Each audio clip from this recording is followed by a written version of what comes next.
Good morning, welcome to 95 news. ప్రతిక్షణం ప్రజాక్షేమం కోసం ముందుగా పేపర్ వార్త కార్యక్రమానికి స్వాగతం.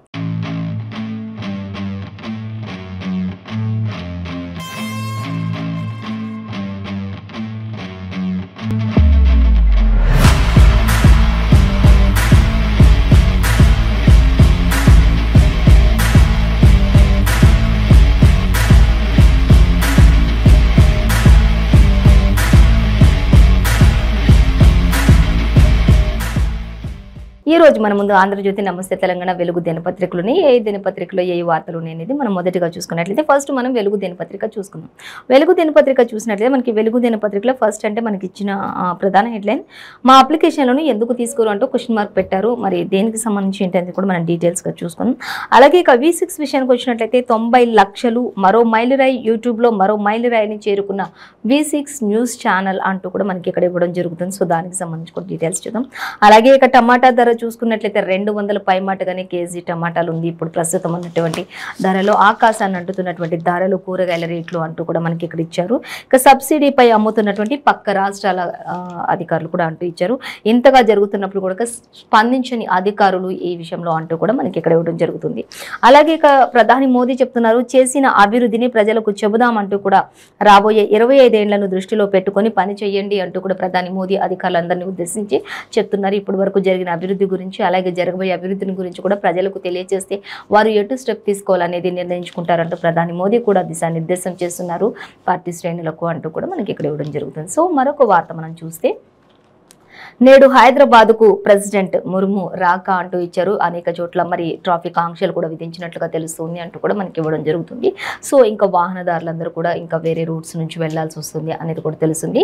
దాని గురించి కూడా మనం డీటెయిల్స్గా చూసుకుందాం. అలాగే ఇక సర్కార్ బడుల్లో చేరతలేరు విద్యార్థులు అంటూ కూడా తెలుస్తుంది. 19,000 స్కూళ్లలో 100 లోపు మాత్రమే స్టూడెంట్స్ ఉన్నారు అనేది కూడా మనకి క్లియర్గా మెన్షన్ చేశారు. 8,891 బడుల్లో 300 లోపే ఉన్నారు అంటూ కూడా ఇచ్చారు. సర్కార్ బడులలో అన్ని ఏర్పాట్లు చేశాము, ఇప్పుడు కార్పొరేట్ స్కూళ్లకు ధీటుగా ఉన్నాయి అని చెప్తున్నటువంటి ఈ తరుణంలో కూడా మరి సర్కార్ బడుల్లో కనీసం 100 లోపు కూడా స్టూడెంట్స్ జాయిన్ అవ్వట్లేదు. కొన్ని వేల స్కూళ్ళల్లో అంటే ఇంకా పరిస్థితిని అర్థం చేసుకోవచ్చు అంటూ మనకి ఇక్కడ ఇచ్చారు. సో అలాగే మరికొన్ని రాష్ట్రాల్లో చూసుకున్నట్లయితే 8,891 బడుల్లో 30కి లోపే కొంతమంది ఉన్నారు కొన్ని రాష్ట్రాల్లో అంటూ ఇచ్చారు. రాష్ట్రంలో 17 స్కూళ్లకు 1000 మందికి పైగా స్టూడెంట్లు ఉన్నారు అంటూ కూడా 17 స్కూల్స్కి సంబంధించి ఇచ్చారు. అలాగే ఇక నామమాత్రంగా మాత్రం బడిబాట టీచర్ పోస్టులు భర్తీ చేస్తలేరు అంటూ మాత్రం మనకి ఇక్కడ క్లియర్గానే ఇచ్చారు. సో డీటెయిల్స్ అన్ని మరొకసారి మనం చూద్దాం. అలాగే మరొక వార్త చూస్తే, ఉస్మానియా దవాఖానా టాయిలెట్లు కంపు కొడుతున్నాయి అంటూ అక్కడ మరి తమిళిసై సౌందరరాజన పరిసర ప్రాంతాలన్నింటినీ పరిశీలించారు. ఆ యొక్క ప్రాంతాన్ని అంతా పరిశీలించి అక్కడ ఎలా ఉన్నాయి ఏంటి అంటూ కూడా ప్రభుత్వానికి విన్నవించడం జరుగుతుంది. అలాగే ఇంకా హాఫ్ నాలెడ్జ్ మాటలు అంటూ గవర్నర్పై మంత్రి హరీష్ రావు పరోక్ష విమర్శలు చేస్తున్నారు అంటూ కూడా తెలుస్తుంది.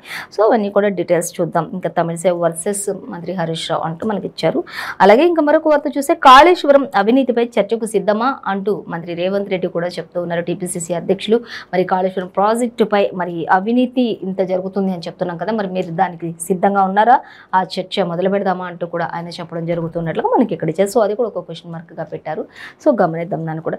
ఇంకా రాహుల్కు నాయకత్వ లక్షణాలు లేవు అంటూ ఒకరు ఇక్కడ చెప్తున్నారు. బీజేపీకి వ్యతిరేకంగా పోరాడుతున్నటువంటి బీఆర్ఎస్ పార్టీ అనేది మనకి ఇక్కడ ఇచ్చారు. సో దానికి సంబంధించి కూడా మనం డీటెయిల్స్ చూద్దాం. సో ఫస్ట్ మనం ప్రధాన వార్తగా చూసినట్లయితే, నేడు హైదరాబాద్కు రానున్నటువంటి ప్రెసిడెంట్ ముర్ము అంటించారు.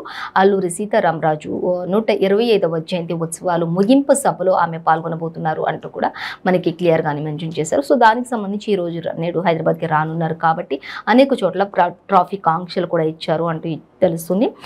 అల్లూరి సీతారామరాజు 125వ జయంతి ఉత్సవాలలో పాల్గొనేందుకు ప్రెసిడెంట్ ద్రౌపది ముర్ము మంగళవారం హైదరాబాద్కు వస్తున్నారు. గవర్నర్ తమిళిసై సీఎం కేసీఆర్ అందరూ కూడా స్వాగతం పలుకుతారు అంటూ కూడా ఇచ్చారు. గౌరవ వందనం స్వీకరిస్తారు అంటూ కూడా మనకి ఇక్కడ ఇవ్వడం జరుగుతుంది. సో దానికి సంబంధించి ఇంకా మరిన్ని డీటెయిల్స్ కూడా మనకి 3rd పేజ్లో ఇచ్చారు, అవి మనం గమనించవచ్చు. మొత్తంగా అయితే ఈరోజు హైదరాబాద్కి రానున్నారు. ట్రాఫిక్ కొంచెం మరి ఆఫీసులకు వెళ్ళే వాళ్ళకి కానీ, ఆయా రూట్లలో వచ్చే వాళ్ళకి కానీ, కొంత గచ్చిబౌలి ఆ ఏరియా ప్రాంతంలో వాళ్ళకి అంతా కూడా కొంత ఇబ్బందిగా ఉండొచ్చు. ట్రాఫిక్ ఆంక్షలు ఉంటాయి కాబట్టి పోలీస్ వాళ్ళు కూడా ముందే చెప్తున్నారు. కొంచెం వాహనదారులు అందరూ కూడా ప్రజలు దీనికి కొంచెం సహకరించాలి అంటూ కూడా చెప్పడం జరుగుతుంది ట్రాఫిక్ ఆంక్షలకి అనేది కూడా క్లియర్గా మెన్షన్ చేశారు.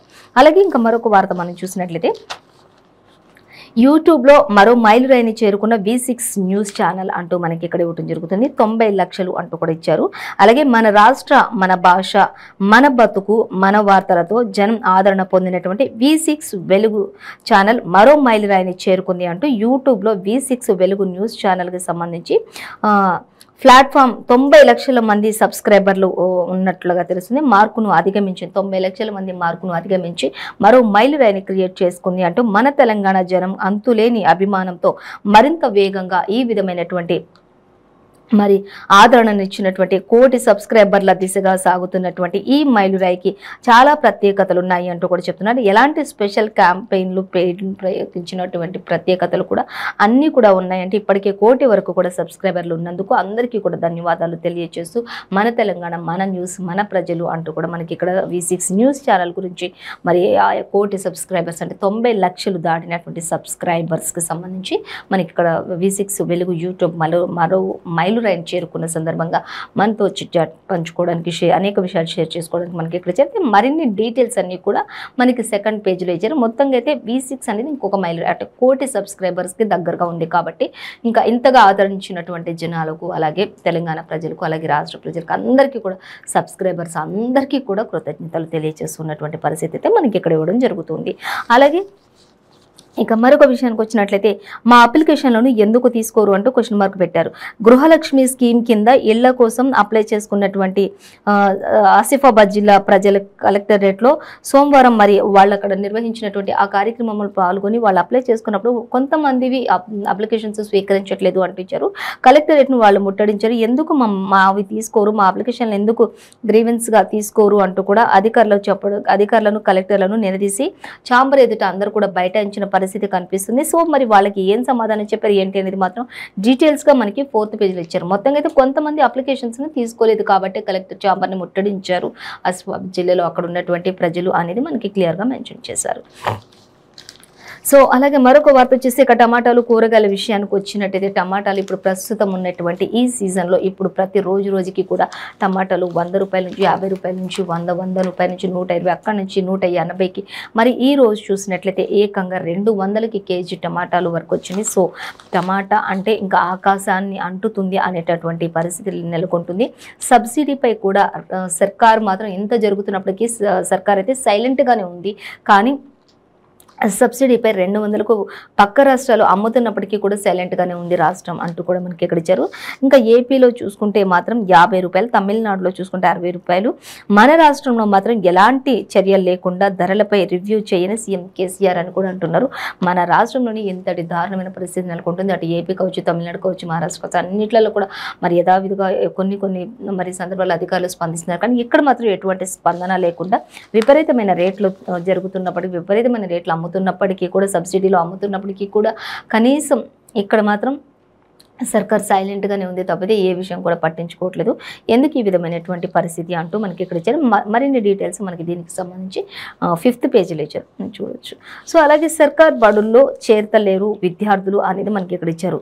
19,000 స్కూళ్లలో 100 లోపే స్టూడెంట్స్ ఉన్నారు అనేది కూడా మనకి క్లియర్గా ఇచ్చారు సర్కార్ బడులకు సంబంధించి అనేది అయితే మనకు అర్థమవుతుంది. అలాగే కొన్ని స్కూల్స్లో చూస్తే 8,891 బడుల్లో మాత్రం కొంతమంది 30 మంది స్టూడెంట్స్ లోపే ఉన్నారు తప్పితే ఇంకా ఒక్కరు కూడా ఎక్కువ లేరు అంటూ ఇచ్చారు. 19,000 స్కూళ్ళలో 100 లోపు, 8,000 చిల్లర స్కూళ్ళల్లో 30 మంది స్టూడెంట్స్ లోపే. ఇంకా అలాగే చూసుకుని ఒక 17 స్కూళ్ళలో మాత్రం నామమాత్రంగా 1000 లోపట స్కూల్స్ మొత్తంలో కూడా కలిపి ఉన్నారు అంటూ ఇచ్చారు. అలాగే ఇక టీచర్ పోస్టులు కూడా భర్తీ చేస్తలేరు అంటూ ఇచ్చారు. సౌలతులు కూడా కల్పించట్లేరు, అక్కడ ఉన్నటువంటి ఫెసిలిటీస్ కూడా ఏమీ కల్పించట్లేదు కాబట్టి పిల్లలకి మరి లేనిపోని అనారోగ్యాల బారిన పడటం కానీ అక్కడ ఎటువంటి పట్టించుకుని చర్యలు తీసుకునే వారు కూడా ఎవరు లేకపోవడం వల్ల అక్కడ వెళ్ళలేని పరిస్థితి, అక్కడ జాయిన్ అవ్వలేని పరిస్థితి. తల్లిదండ్రులు కూడా చూస్తూ తమ పిల్లల్ని మరి ఏ ఫెసిలిటీస్ లేని స్కూల్స్లో సరిగా టీచర్స్ కూడా, ఉపాధ్యాయులు కూడా లేని స్కూళ్ళలో జాయిన్ చేయాలంటే ఎవరు చేయరు కాబట్టి ఇలాంటి పరిస్థితుల వల్లనే మరి ఎవరు కూడా సర్కార్ బడుల్లో చేరతలేరు అనేది అయితే మనకి క్లియర్గా మెన్షన్ చేసినట్లుగా తెలుస్తుంది. అలాగే ఇవేం లేకుండా అడ్మిషన్లు ఎట్లా పెరుగుతాయి అంటున్న విద్యావేత్తలు కూడా, అక్కడ ఉన్నటువంటి విద్యావేత్తలు కూడా చెప్తున్నటువంటి పరిస్థితి. కనీసం ఫెసిలిటీస్ సరిగ్గా లేవు, టీచర్స్ పోస్టులు ఖాళీ ఉంటే అవి భర్తీ చేయటం లేరు, ఒక టీచర్ ఉంటే అన్ని చూసుకోవాలి అన్నట్లుగా ఉంది. మరి ఇవేవి చేయకుండా టీచర్స్ లేకుండా మరి ఫెసిలిటీస్ లేకుండా తల్లిదండ్రులు కూడా తమ పిల్లల్ని ఎలా చేరుస్తారు, ఎలా మరి అడ్మిషన్స్ పెరుగుతాయి అంటూ కూడా మరి వారే క్వశ్చన్ చేసినటువంటి పరిస్థితి అయితే మనకి ఇక్కడ క్లియర్గా మెన్షన్ చేశారు. మరిన్ని డీటెయిల్స్ సెకండ్ పేజ్లో మనం చూడొచ్చు. అలాగే ఇంకా చేసిన అభివృద్ధిని ప్రజలకు చెబుదామంటూ ప్రధాని మోడీ చెప్తూ ఉన్నారు. సో ఇంకా ఆయన ఏం చెప్తున్నారు అనేది చూసినట్లయితే రాబోయే 25 ఏళ్లను దృష్టిలో పెట్టుకుని ప్రజలందరికీ అన్ని విషయాలను వివరించండి అంటూ ప్రధాని మోదీ పార్టీ శ్రేణులను నిర్దేశించి చెప్పడం జరుగుతుంది. అలాగే ఇంకా తర్వాత కేంద్ర మంత్రులకు ప్రధాని మోదీ సూచన చేశారు. మోదీ ఆధ్వర్యంలో 6 గంటల నుంచి 5-6 గంటల వరకు కూడా కేంద్ర మంత్రి మండలి సమావేశమైనట్లుగా తెలుస్తుంది. ఈ సమావేశం ఇన్ని గంటల సమావేశంలో కూడా ఇంకా వచ్చే 25 ఏళ్లలో మనం చేయబోయే అభివృద్ధి పనులన్నింటిని గురించి ప్రజలకు వివరించండి, వాళ్ళకి తెలియచేయండి. ఒకవేళ మరి ప్రభుత్వాలు మారితే ఏ విధంగా ఉంటాయి, ఇంతకుముందు ప్రభుత్వం ఎలా ఉంది, ఇప్పుడు మరి ఎలా ఉంది ప్రభుత్వం, దేశం, రాష్ట్రంలో అన్నీ కూడా అంటూ వాళ్ళకి వివరంగా వివరించండి. రానున్న 25 ఏళ్లలో ఇంకా ఏ విధంగా అభివృద్ధి చెందబోతుంది, దేశం ఏ విధంగా ఉండబోతుందో కూడా చెప్తే వాళ్ళకి అర్థమవుతుంది కదా. ఆ విధమైనటువంటి చర్యలు తీసుకోండి. ప్రతి ఒక్కరు కూడా ప్రజలతో మమేకమైండండి అంటూ కూడా ఒక 5-6 అవర్స్ అంతా కూడా పార్టీ శ్రేణులకు దిశానిర్దేశం చేశారు ప్రధాని మోదీ అనేది అయితే మనకి క్లియర్గా మెన్షన్ చేశారు. సో ఇంకా మరిన్ని డీటెయిల్స్ కూడా ఆయన ఏం చెప్పారు అంటూ కూడా ఆయన ఇంకా డీటెయిల్స్ కూడా ఇచ్చారు సెకండ్ పేజ్లో.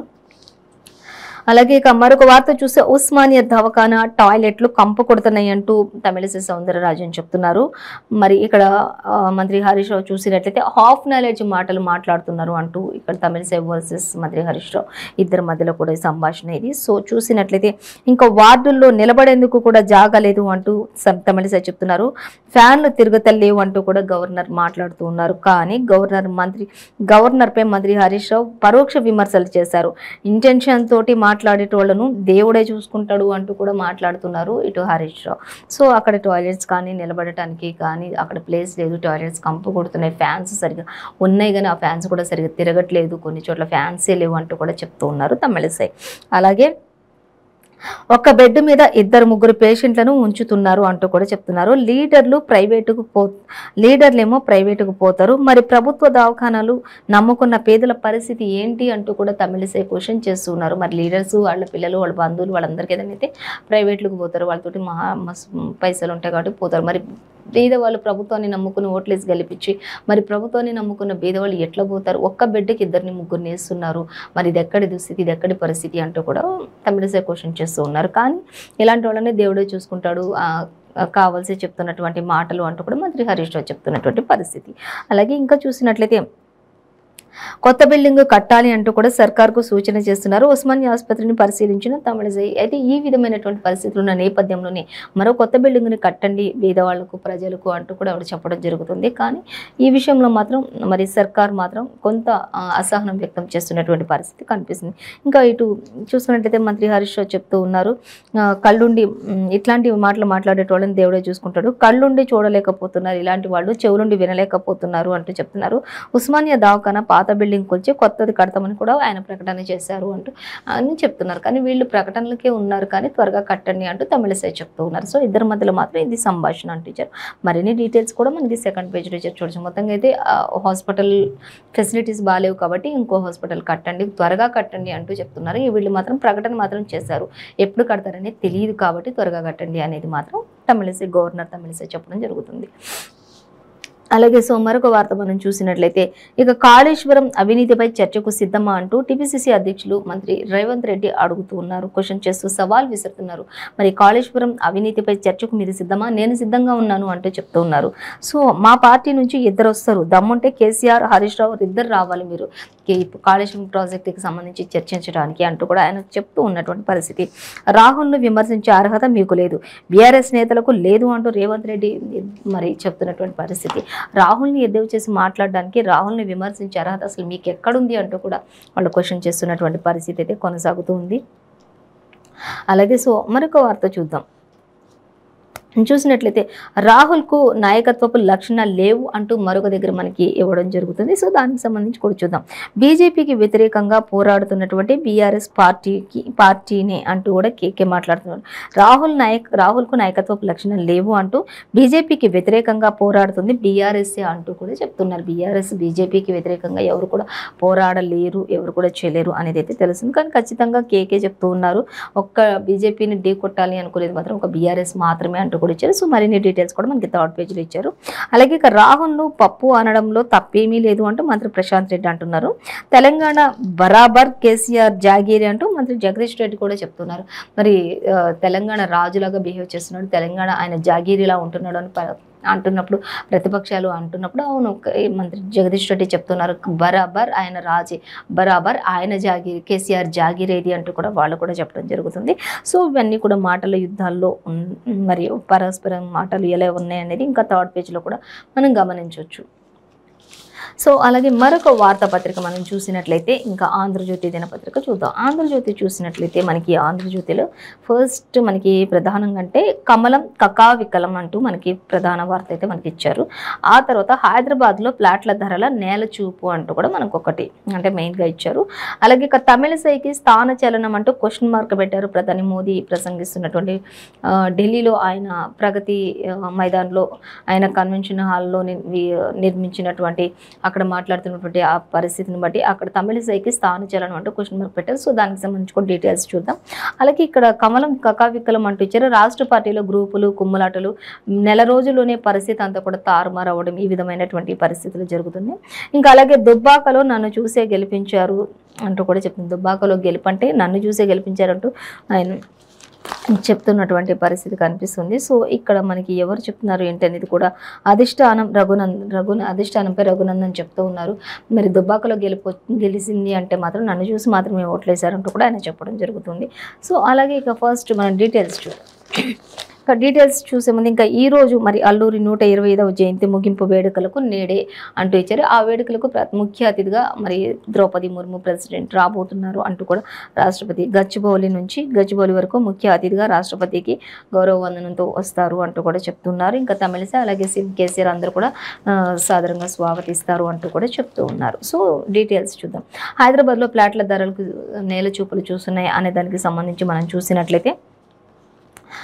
చూస్తే దానికి సంబంధించి పలు ప్రాంతాల్లో పడిపోతున్నటువంటి మార్కెట్ విలువ, అలాగే హెచ్ఎండిఏ ప్లాట్ల ఈ వేలానికి స్పందన కరువైపోతుంది. 2021 చివరిలో ఉప్పల్ బగాయత్లో చదరపు గజం గరిష్ట ధర చూసుకున్నట్టయితే లక్షల పైనే ఉండేది. కానీ ఇప్పుడైతే అంత ధరలు పలకట్లేదు అంటూ కూడా ఇచ్చారు.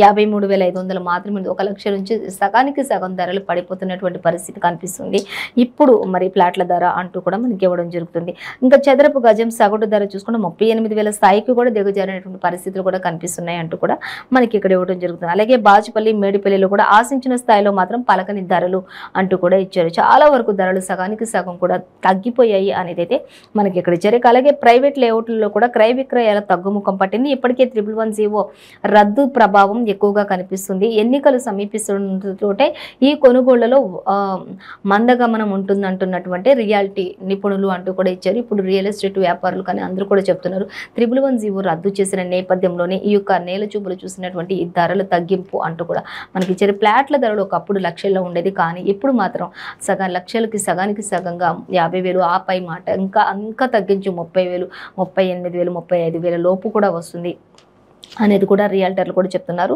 ఇంకా ఎన్నికలు సమీపిస్తుంటే కేవలం ఈ కొనుగోళ్లతో మరి మందగమనం ఉంటుంది అంటున్నారు. కానీ తర్వాత మళ్ళీ ఒకవేళ కాస్ట్ మళ్ళీ పెరిగే అవకాశాలు కూడా ఉండొచ్చు ఒకవేళ ఎన్నికల తర్వాత ఆఫ్టర్ అంటూ కూడా మనకి ఇవ్వడం జరుగుతుంది. సో దీనికి సంబంధించి మరొక మరి డీటెయిల్స్ కూడా ఇంకా 11th పేజీలో కూడా చూడొచ్చు అంటూ ఇచ్చారు. ఏదేమైనప్పటికీ కూడా ఫస్ట్ ప్రధానంగా అంటే హైదరాబాద్లో ప్లాట్ల ధరలు ప్రస్తుతానికైతే నేల చూపులు అంటే చాలా తక్కువలో ఉన్నాయి, సగానికి సగం తగ్గిపోయాయి అనేది తెలుస్తుంది. అది ఎన్నికలు ఎన్నికలు అయిపోయే వరకు కూడా ఈ విధమైనటువంటివి ఉండొచ్చు, కొనసాగొచ్చు అనేది కూడా రియల్టర్ల యొక్క మరి రియల్టర్లు నిపుణులు చెప్తున్నటువంటి పరిస్థితి. సో దానికి సంబంధించి మరిన్ని డీటెయిల్స్ 11th పేజీలో చూడొచ్చు. అలాగే ఇక కమలం కకావికలం అనే దానికి సంబంధించి డీటెయిల్స్ మనం చూస్తే రాష్ట్ర పార్టీలో గ్రూపులు కుమ్మలాటలు నెల రోజుల్లోనే పరిస్థితి అంతా కూడా తారుమారైపోయింది అంటూ కూడా మనకి ఇక్కడ ఇవ్వడం జరుగుతుంది. అలాగే సంజయ్ను మారుస్తారంటూ లీకులు వస్తూ ఉన్నాయి. మరి సంజయ్ని ఎందుకు మారుస్తారు ఏంటనేది తెలియదు. అలాగే కాంగ్రెస్ సంస్కృతిని మించి అసమ్మతులు అంటూ మనకి ఇచ్చారు. అధిష్టానం పిలుపుతో ఢిల్లీ వెళ్ళిన సంజయ్ అంటూ కూడా బండి సంజయ్ అధిష్టానం పిలుపుతోనే ఢిల్లీ వెళ్లారు అంటూ కూడా మనకి ఇక్కడ ఇచ్చారు. అలాగే జితేందర్ రెడ్డితో ఫామ్ హౌస్ లో ఈటెల భేటీ అవుతున్నారు అనేది కూడా మనకు ఒకటి సంచలనంగా కనిపిస్తున్నటువంటి వార్తలు ఇవన్నీ కూడా. అలాగే ఇంకా కేటీఆర్ ఢిల్లీ వెళ్ళొచ్చాకే బీజేపీలో పరిణామాలు మొదలయ్యాయి. బీఆర్ఎస్తో రాజీలో భాగంగా కుదిరిన ఒప్పందం అంటూ క్వశ్చన్ మార్క్ పెట్టారు. ఎవరు ఏంటి అనేది అయితే మనకి స్పష్టంగా ఇవ్వలేదు. అలాగే కాంగ్రెస్లో చేరే యోచనలో ఎన్ఎం శ్రీనివాసరెడ్డి కూడా ఉన్నారు అంటూ ఇచ్చారు. ఇప్పటికే పొంగిలేటి కూడా పార్టీలోకి సాధారణంగా ఆహ్వానించడం జరిగింది.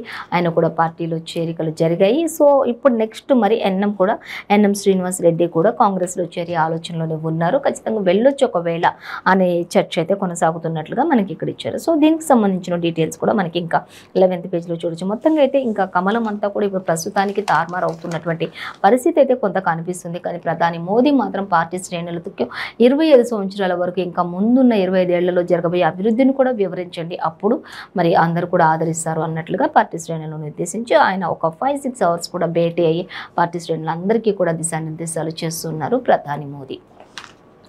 సో అలాగే మరొక వార్త చూస్తే ఇక తమిళసైకి స్థాన చలనం అంటూ క్వశ్చన్ మార్క్ పెట్టారు. ఇక గవర్నర్లు సీఎంలు రాష్ట్రాల్లో పార్టీ అధ్యక్షులు మార్పిడి తథ్యం జరుగుతుంది అంటూ కూడా మనకి ఇక్కడ ఇచ్చారు. ముఖ్యంగా తెలంగాణ సహా ఈ ఏడాది ఎన్నికలు జరిగే కీలక రాష్ట్రాల్లో సంస్థాగత మార్పులు జరిగే ఛాన్స్ అంటూ ఇచ్చారు. రాజకీయ వర్గాలు వెల్లడిస్తున్నాయి. అలాగే రాజకీయ వర్గాలు తుఫాన్ మంచు ప్రశాంతతను తప్పించేలా కేబినెట్ భేటీ ఉండబోతోంది అంటూ కూడా మనకి ఇక్కడ ఇవ్వడం జరుగుతుంది. పూర్తి స్థాయిలో ప్రజల్లోకి వెళ్లాలని కేంద్ర మంత్రులకు మోదీ సూచనలు సలహాలు చేశారు అనేది కూడా మనకి క్లియర్గానే మెన్షన్ చేశారు. అలాగే వచ్చే వారం కేబినెట్ పునర్వ్యవస్థీకరణ మంత్రుల్లో అయోమయం. ఇక ఢిల్లీకి చేరుకుని అధిష్టానం ఆదేశాల కోసం ఎదురు చూస్తున్నటువంటి బండి సంజయ్, ఇప్పటికే బండి సంజయ్ని మరి ఢిల్లీ పిలిపించినటువంటి అధిష్టానం, కానీ ఇంకా అక్కడికి అధిష్టానం ఇటువంటి విషయం కూడా బండి సంజయ్కి తెలియజేయలేదు. కాబట్టి ఇంకా ఎదురు చూస్తున్నారు ఏం జరుగుతుంది ఏంటి, అధిష్టానం ఏం చెప్తారు ఏంటి అనేది. ఇంకా అక్కడికి వెళ్ళిన బండి సంజయ్ మాత్రం ఎదురు చూపులు చూస్తున్నారు అనేది అయితే మనకి క్లియర్గానే మెన్షన్ చేశారు.